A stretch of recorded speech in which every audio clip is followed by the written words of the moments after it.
Good morning students. हमारा first chapter शुरू था, psychology A scientific discipline.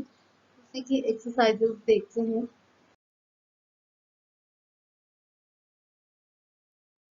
First question is में choose the correct option and complete the following statements. First one is till 1879 psychology was a branch of options है physics, philosophy and physiology. हमने पढ़ा था कि पहले psychology में separate discipline नहीं था। 1879 तक की इसको फिलोसफी सब्जेक्ट के तौर पर पढ़ा गया, बाद में सेपरेट डिसिप्लिन के तौर पर साइकोलॉजी के नाम से पढ़ा जाने लगा। तो करेक्ट आंसर होगा हमारा फिलोसफी। सेकेंड है psychology is a science, natural science, social science, biological science. हम ह्यूमन बिहेवियर के बारे में पढ़ते हैं साइकोलॉजी में, यानी सोसाइटी के बारे में। सोसाइटी में ह्यूमन बिहेवियर कैसा होता है, सोशली वो कैसे प्रेजेंट करता है खुद को, इंडिविजुअली भी कैसे प्रेजेंट करता है, ये सारी चीजें हम पढ़ते हैं। So it cannot be biological science or natural science. So answer will be social science. Third one is considered as a father of is considered as founder of psychoanalysis.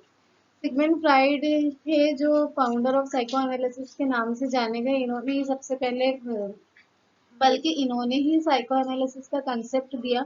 जो हमने ईड, ईगो, सुपर ईगो और conscious mind, unconscious mind और subconscious mind का concept पढ़ा था, वो Sigmund Freud ने दिया था।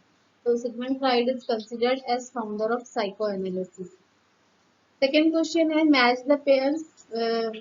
ये मैच करते हैं। पहला है स्ट्रक्चरलिज्म। विलियम वुड ने स्ट्रक्चरलिज्म का कंसेप्ट दिया था।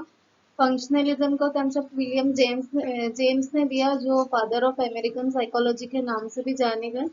बिहेवियरिज्म जॉन वॉटसन ने दिया और कॉग्निटिविज्म अल्ड्रिच नेसर ने दिया।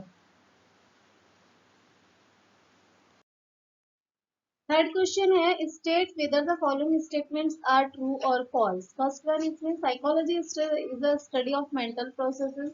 हाँ, हम इसमें मेंटल प्रोसेसेस की स्टडी करते हैं, परसेप्शन पढ़ते हैं, कॉग्निशन पढ़ते हैं, इंटेलिजेंस पढ़ते हैं, मेमोरी पढ़ते हैं, सेंसेशन पढ़ते हैं, बिहेवियर पढ़ते हैं। तो psychology is the study of mental processes और psychology is the study of human behaviour. Basically human behaviour की स्टडी है और हम सारे ही मेंटल प्रोसेसेस इसके अंदर पढ़ते हैं। देखिए, मेंटल और ब्रेन से कंफ्यूज नहीं होना, उसको मिक्स नहीं करना। जो फिजियोलॉजिकल स्टडी है दैट इज ब्रेन, और जो हमारी साइकोलॉजिकल स्टडी है वो मेंटल प्रोसेसेस है। Second one is case study method is quite often used by clinical psychologist. Case study हमने अभी देखा नहीं है, चैप्टर में हम देख लेंगे। इसमें क्लाइंट की केस स्टडी की जाती है, पास्ट इवेंट क्या हुए, उसका फैमिली बैकग्राउंड क्या है, उसकी एजुकेशन, उसकी एज, उसका फैमिली बैकग्राउंड, उसकी पास्ट हिस्ट्री और अभी वो किस तरह से बिहेव कर रहा है, सारी ही चीजों को कंसिडर किया जाता है और क्लाइंट की केस स्टडी की जाती है। अकॉर्डिंगली रिजल्ट निकाला जाता है या गाइडलाइन डिसाइड की जाती है उसके ट्रीटमेंट के लिए। तो ये ट्रू है। Third one is an experimenter is a person on whom the experiment is conducted. Experimenter वो होता है जो खुद का एक्सपेरिमेंट कंडक्ट करता है। जिस पर एक्सपेरिमेंट कंडक्ट किया जाता है वो एक्सपेरिमेंटर नहीं होता है, इसलिए false. Question number 4. Answer the following in one sentence each. First one, in which year was the first psychology laboratory established? Answer is the first psychology laboratory was established in 1879 in Germany at University of Leipzig.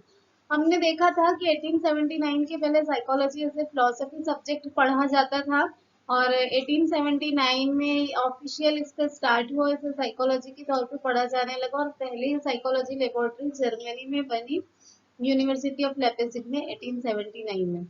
Second है who is considered as the father of American psychology. देखिए, Sigmund Freud was the father of psychology but father of American psychology was William James. तो William James considered as the father of American psychology. Third one, what is meant by an experimenter? A person who will be conducting the experiment is called experimenter. जो person experiment को conduct करता है, जो person experiment करता है, वो experimenter कहलाता है। तो इस चैप्टर के ऑब्जेक्टिव क्वेश्चन आंसर हमारे कंप्लीट हुए। डिटेल क्वेश्चन आंसर्स हम नेक्स्ट वीडियो में देखेंगे। कोई प्रॉब्लम है तो कमेंट करके पूछिए। Have a good day.